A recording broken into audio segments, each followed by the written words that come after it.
Welcome back to West Texas View.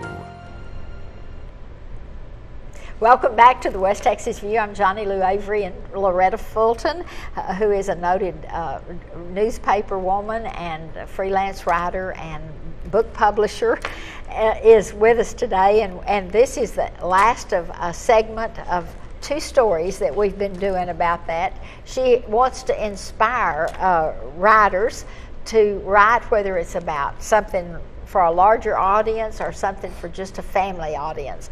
And so before the break, we were talking about the process of writing, and for the rest of our program, that's pretty much what we're going to talk about. So listen up if you'd like to write about something. So you've done your research, and now you were ready to lock yourself away. And tell us a little bit about where you wrote and about how long you wrote and things like that to get your first draft. Okay.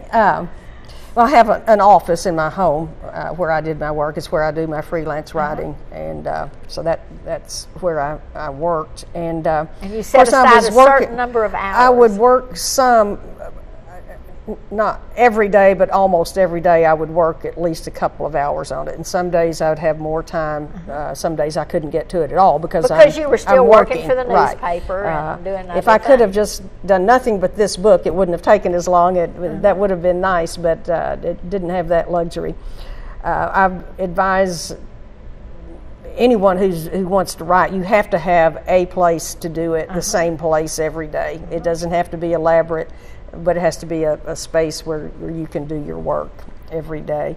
What I did first, I was doing this as I went along with the research, but at the end I had everything organized into file folders that are marked with various topics, different interviews. All the research was organized that way so I could look at it and get to it easily. I made an outline, just like if the you were old writing Roman a term numeral paper, outline for a term paper. Or I didn't use Roman numerals, but it's the same thing.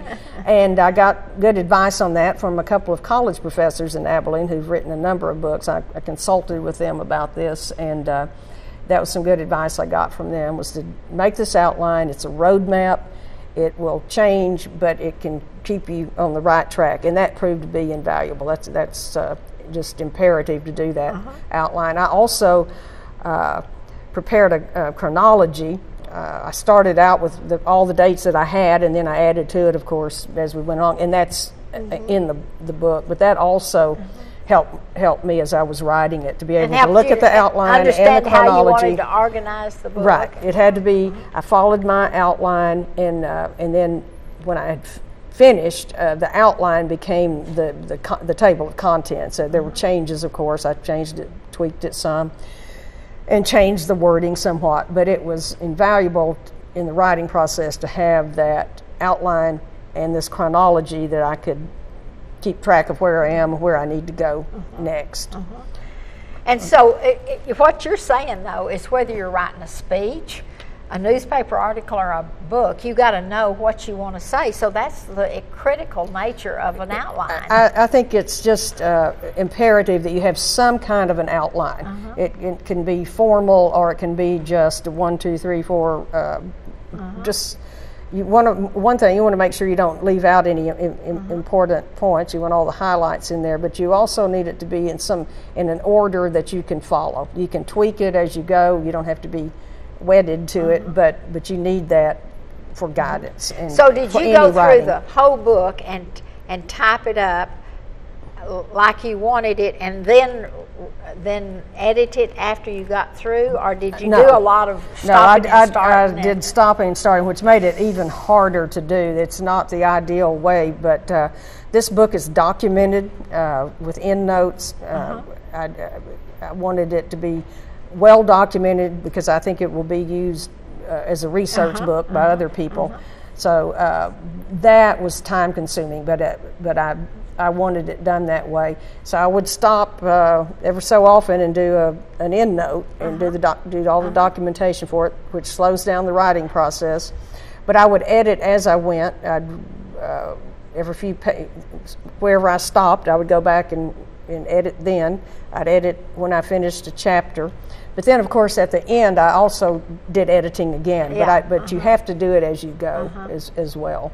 Well, usually when I'm making a speech or something, I just go through it really quickly and jot down everything I think I want to know according to my outline. I mean, I want to say, and then I go back and my second draft is much tighter. And I think I'll you can eliminate a lot of stuff when I go back. I think you can do that with something shorter than a book, whether it's a story or a speech. Sometimes you can do that. I could not do that with this book. I didn't want to get to the end and think, oh my gosh, I wonder what I've left out that I should have put in. So you were thorough as you went. Yes, I was. And so once you got the book pretty much the way you wanted it to be, then you had to go through designing a cover, doing the publishing, and doing all the things, getting the final editing to make sure there wasn't a zillion details. Once we have actually finished the text, there are so many details. I have a lot of photographs in here that had to be taken care of. I have to write the captions for. Yeah. I paid a professional designer to do the design work, including the cover. I paid a professional editor to edit it for me. I used the Chicago Manual of Style for this. That's what most books use. So I got their style book. I followed that style for the writing of the text as well as for the documentation. There are just any number of details that seemingly never for a lot of people that don't know the difference, they can publish their family history and self-publish it. They don't have to find a publisher. And if you're just wanting a few books, that's the cheapest way to go. But a lot of authors now are self-publishing their own books. And this book is self-published. Because it enables you to earn back a little bit more money than you would if It does, and primarily it allows you to get it done fast. If you try to go through a traditional publisher, it can take months, maybe even years, and we needed to get this done much faster than that. But it's very professionally done. As I said, I paid a professional designer to do that part of it, and to decide an editor. the quality of the cover and all of these kinds, and the colors are really important. We are coming to the end of this program, and I want to encourage you to email Loretta or me if you've got any comments or questions about this program or about writing. Loretta is very generous with answering any questions about that, and she'll be glad to also answer questions if you would like a copy of this book. And if you've got somebody in your family that's thinking about going into medicine or writing, well, either one, that this book would answer that purpose. And it's been such a pleasure having you today, Loretta. Thank you. It's been my pleasure. We don't have a lot of time for you to give any additional advice or guidance, except that you can just say you've had a wonderful career and you would advise everybody that has that interest to go into it. I would say that without hesitation. I loved my journalism career with the newspaper. I love writing, and thankfully it's something I can continue to do. Anyone can continue to do. For any age. Any age. It's a wonderful, even if it's just a pastime, it's a great one. I agree with that. Well, thank you so much for joining us today, and we'll see you next week with another program. Thanks a lot. And thanks for joining us for News West 9's West Texas View with Johnny Lou Avery. This has been a public affairs presentation of KWAB-TV and KWES-TV.